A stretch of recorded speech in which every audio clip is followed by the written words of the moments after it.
Senator Booker is, how do we tell them, no, you can't, not with our country, no, you can't violate the law, violate our values, violate our interests. No, you can't. How do we tell the administration no? My friend and colleague, I'm hoping that we could figure out thousands of ignition points where Americans can stand up and do that, call to their fellow Americans to do more. I'm not upset at the folks that have been saying to Democratic senators and House members and me and challenging me. I've talked to so many of my constituents who said, you've got to do more, and all of us have to interrogate ourselves. No, the American people have to do more. It's their country. I said we all frickin' live here. At the very beginning of this, at 7 p.m. on Monday night, I said, we have to say to history where we stood when they were coming after our constitutional principles, where we stood when they were threatening judges to Just look at Martin Niemöller. First they came for them, then they came for us, and then they came for those. When they were taking law firms and threatening their business unless they came and kowtowed to the big leader. Where we stood when they were disappearing people from America with the due process that even Anton Scalia said they should have. Where were you when they came after the health care of the disabled, the health care of the children, the health care of the expectant mothers, the health care of seniors? Where were you when they attacked veterans, laying them off for no justifiable reason and attacking the VA services that they rely on? Where were you when we turned our back on Ukraine?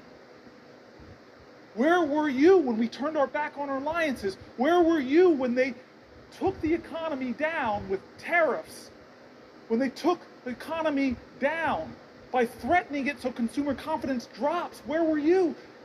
How many things are going on before we answer the question, as it says in Hebrew, he ne ni. He ne ni. Behold, Lord, here I am. And so I confess that I have been imperfect. I confess that I've been inadequate to the moment. I confess that the Democratic Party has made terrible mistakes, that have given lane to this demagogue. I confess we all must look in the mirror and say we will do better. And it's not just defining ourselves what we're against. We, the next generation, as the baby boomers are leaving the stage, the last baby boomer president, we have to say that we're going to redeem the dream. We're going to dream America anew. We're going to start talking about bold things that don't divide people, that unite people. Bold things that excite the moral imagination of a country to do better, to go higher, to call us together. This is the time where new leaders in our country must emerge. I'm not talking about senators. I'm talking about citizens. This time of despair and darkness doesn't demand more darkness. We don't need to demean and degrade people who disagree with us. This is a time for us to do something bigger than that. Do you think Martin Luther King in Birmingham hated Bull Connor? Or said, I'm going to defeat this guy by bringing bigger dogs and bigger fire hoses? No. But he did say, we're going to be so creative, we're going to inspire the moral imagination of the nation, we're going to call to the conscience of the country, we're going to excite them about who we could be. When he went to the March on Washington, he didn't stand there and complain about the demagogues. Listen to his speech. He didn't stand there and demean and degrade the governor of Alabama. He didn't stand there and talk down to Bull Connor. No, he stood before the American people and said, it's not what you're against, it's what you're for. I have a dream. And now it's our generation. We have to redeem the dream. We have to excite people again. He, in the highest office of our land, wants to divide us against ourselves, wants to make us afraid, wants to make us fear so much that we're willing to violate people's fundamental rights. We're willing to go after the speech on college campuses. We're willing to go after law firms, go after the freedom of the press. Don't let him do that. Don't become like him.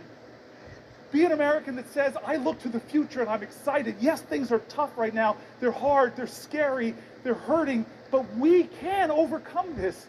Our American history, if it's nothing else, American history, if it's nothing else, it is a perpetual testimony to the achievement of impossible things against impossible odds. We are a nation that is great not because of the people that are trying to whitewash our history. To remove great people, Native Americans, black people, and women from our military websites. I don't want a Disneyfication of our history. I don't want to whitewash history. I don't want to homogenize history. Tell me the wretched truth about America, because that speaks to our greatness. And so what do I want people to do? It starts with us, man, and you're doing it. I see courage of my colleagues. We're doing it, but we have to do more, and I'm sorry. I'm not going to be a politician that's going to say, we are going to do more for you. I'm going to be a politician. I'm going to be a leader that demands more from America. Amen.